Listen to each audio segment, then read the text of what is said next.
Whew, yeah, well, that's a nice little walk there. See if I can stand it. I didn't bring my tripod. Yeah, okay. Yeah, so I used to have them exclusively inside, and then one time we ran out of food, like no soy, no corn, because there was a national strike, so no transportation. And of course, you can't have pigs penned up with no food. They'll eat each other. It's just, you can't do that. So I let them go. I opened up the doors and let the pigs run free. Have a free run of the place. Early in the morning, just let them all out. I said, shit, trusting into God. I said, just what am I going to do? Let them out, no food. They all came back in the afternoon, well fed. They forage in the forest. They grub. All day they're like grubbing the ground, and it looks like they're eating dirt, but there's so many like little insects and grubs and things and worms and stuff.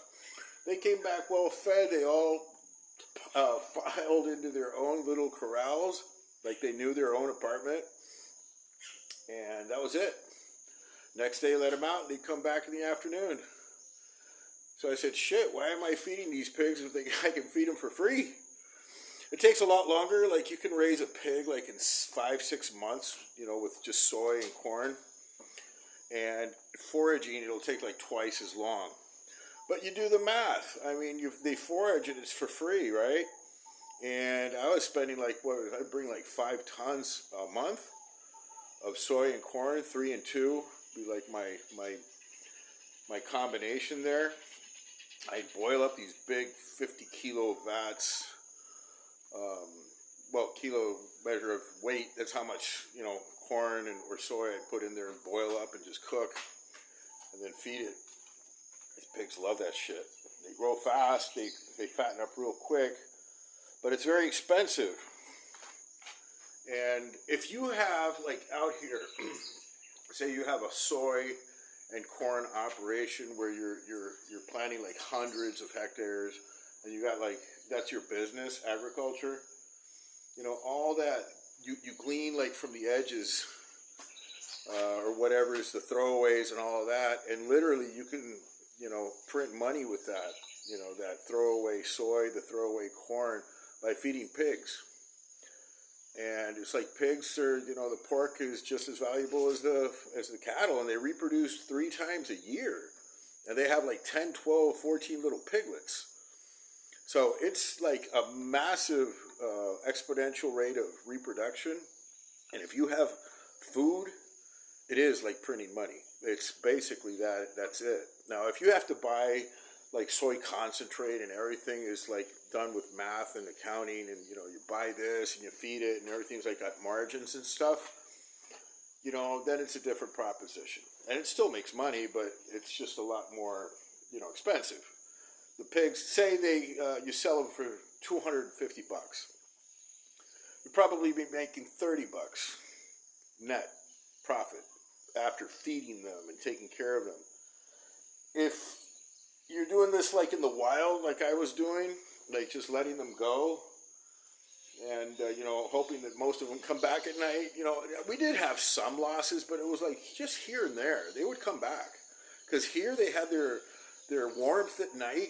They were safe. The pigs aren't that stupid. They're fairly intelligent. They had water, and we would give them a little bit of food, like water and molasses and whatever leftovers from the kitchen and all that. So this is what, they get used to a place.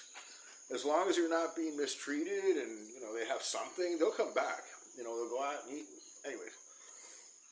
So if that's the deal, you can make a lot of money. Now, there's not very many places like Liberty Ranch where you don't have neighbors, like 10 miles that way, there's nobody. Because if you let these pigs go, and they wander into your neighbors, and they'll eat whatever is planted. Like if your neighbor has corn or anything, even a garden, whatever, they'll eat everything. So that doesn't really work. But we're so isolated here. It's like one of the few, it's a very privileged place actually. Took a lot of shit to get here and, to make this place happen. I started coming down to this area almost 30-something years ago when it was still violent. You know, there was FARC, guerrilla, and the narco trafficking thing, the cartels. You know, and I minded my own. I wasn't into drug trafficking. I wasn't into anything, but I had a vision that eventually this was going to be pacified. For one, the land was dirt cheap. Like the first property that I got into cost like $3 a hectare, $3 a hectare, about 1,400 hectares. You know, so that's $6,000. For you Americanos, that'd be like 6,000 acres for $6,000. Okay, so it's very cheap. And I think, if my memory serves me well, a car that I had banged up and it was fixed by the insurance, and I gave that as partial payment plus a few bucks here, and it was like, you know, it was almost like a gift. And so I started, you know, with my dad accumulating some properties. I bought some on my own, he bought some, and we were like, I had a vision of having like 500,000 acres of land. You know, it's like being the biggest landowner on the planet, you know, just by doing things very not shady, but I thought I was being super smart about it, you know, just doing it on the cheap. People would abandon some properties and, you know, negotiate, and, you know, because I was here. I was coming here regularly, and, you know, it was kind of dangerous for me, too, as an American to be here, because it was very dangerous. That's all I can say. Now, I've always been very personable, and I've been able to get along with just about anybody. Back then, I was a heavy beer drinker, but I was a heavy social beer drinker. So I was able to get on anybody's good side as long as there was beer and, you know, good conversation, and, you know, I would, you know, come up with something to say, and everything kind of worked out. So I was kind of ingratiated to the people here as like a unique type of American who people didn't fuck with, because I was like more Colombian than American, and, you know, and I was always, you know, having a good time, and I wasn't trying to rip anybody off, and I wasn't with the cartels, I wasn't with anybody, I was just doing my thing. But basically it was land, it wasn't even cattle. We would just like buy the minimum amount of cattle to situate on the land and build it out. My thing was just accumulate, you know, try to accumulate as many hectares as possible. That didn't go too far because the violence started. Like this, I got here in 1992, and by 1998, 99, it started getting weird. And then by the year 2000, 2002, this area was predominantly, or like 100% dominated by the FARC. And that was okay back then because they were completely into drug trafficking, and they didn't have a need to kidnap anybody or harass or extort. Unlike some of the other, like FARC, they had to finance with, you know, really being harsh on the population. Here, it was okay. So I never had a problem. One time I had a water pump stolen, and two guys from, you know, a motorcycle showed up. They were like emissaries from the FARC. They said, you know, we'll get it back for you.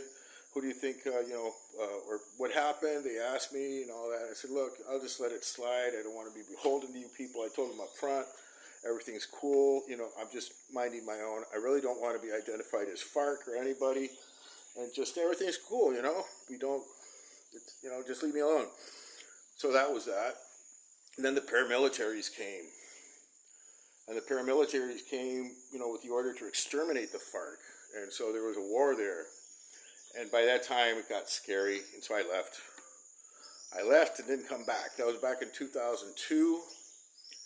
And I left Colombia in 2004, left for the States, and stayed there for a decade. By the time I came back, this whole area had been pacified again. And the original properties, which like are 100 kilometers closer to the foothills, my father sold all of those to Cargill International Foods. That's a major story in and of itself.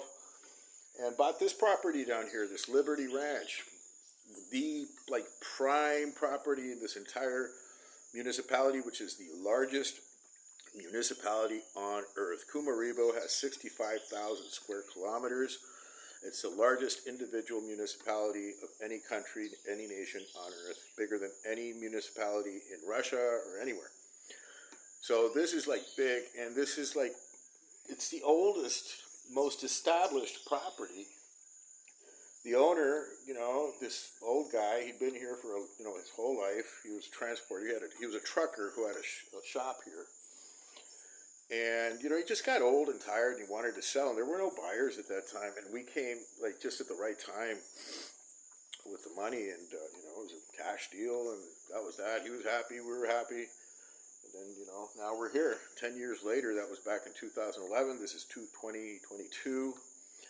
And I've always had in the back of my mind the apocalypse, right? Because, my Vision 2033, my ONG that still hasn't lifted out, is from the study of theology, economics, and everything that I did back in the States. Tells me that this whole thing is going to happen. And right now we're seeing, Third World War in slow motion. So nobody gets too edgy about it. Nothing's so quickly precipitated, but you see Russia, NATO, China, this whole biblical thing starting to happen. And I figure if there is a nuclear devastation worldwide, this will be like one of the equator is basically going to be, okay. The equator belt around the Earth, it's pretty much isolated from the trade winds and from the upper jet streams that would carry all that radiation around the world. So, this would probably survive even if there was a nuclear winter. I'm sure it'll be terrible. And hopefully it won't be in the capital city when all that goes down. Remember that song, Safe and Sound, Capital Cities? Whoever wrote that song or guided those artists to write those lyrics had a cryptic message. We'll be safe and sound even if we're 6 feet underground. How can you be safe and sound jiving and roller dancing with psychedelic lights and everything once you're dead? Okay? But you're safe and sound 6 feet underground. While they're dancing, the time is eternal. It's like spinning over here. And it's like the day glow, psychedelic. What they say, well, when you die, you have a liberating flash of DMT, the spiritual molecule. And, it's like all-encompassing eternity and all of forever in this moment. And this is like you're shown everything. And so capital cities, but that's the name of the group. When it all goes down, capital cities will be blown to bits. There's only there's less than 1,000 of them, major cities. There's 6,000 nuclear weapons or more. You never know how many these people have. I read a book the other day called The Medical Consequences of an All-Out Nuclear War. It was written by, a group of physicians, doctors, United States. Like the American Medical Association, got a whole bunch of studious doctors together to study what actually would happen if an all-out nuclear war did happen. Every single city in the United States, minor cities like 50,000 on up would all be targeted. We're talking absolute nuclear holocaust. And even with a population of 350 million people, somehow 50 million Americanos would still be alive after that Holocaust. That's not a small number if you consider that, when Americans started heading west to colonize California and the West Coast in the mid-1800s, there was less than 10 or 15 million on the continent. So 50 million people. Obviously, people would still survive. Life would go on. 4 or 5 billion people would die, they say. Most of them not in the zone of action, but as a consequence of famine in Africa, in many nations that just have no way of supporting themselves. And so excess population would die. And I wouldn't even call it excess population. I would think most of the people would die because then you have, obviously violence and civil unrest. It would be hell. Absolute hell. They say, for 1 or 2 years after the nuclear holocaust, and of course no communications whatsoever. That'd be kind of freaky being down here on this ranch, not knowing what the hell is going on in the rest of the world, seeing strange skies, weird colors, the climate change. You talk about climate change. that would bring on climate change. And as an aside to, the global warming and climate change, the Bible talks about that. And it says the reason for global climate change is human evil, because they didn't repent from their murdering, thieving, high taxation, steal the population, blind, corruption on every level of these nation states. That brought the judgment of God and climate change. It wasn't the petrochemicals. It wasn't the airplane. It wasn't the car. It was the CEO scheming and lying and trying to rip everybody, the politicians, the warmongers. They brought the climate change. What a strange, different way of looking at things, right? So saith the Bible. And I happen to believe that everything that is in that book is true somehow, one way or another. It may be cryptic. Many things may be mystical or Kabbalistic and hard to understand. But in the end, it's all true. And the consequences of men's actions, of human action on earth, go very far in creating reactions from the supernatural world. Basically. Anyways, I've been ranting for a while. It's been kind of fun. I'll leave you with this episode, and we'll get back to you tomorrow.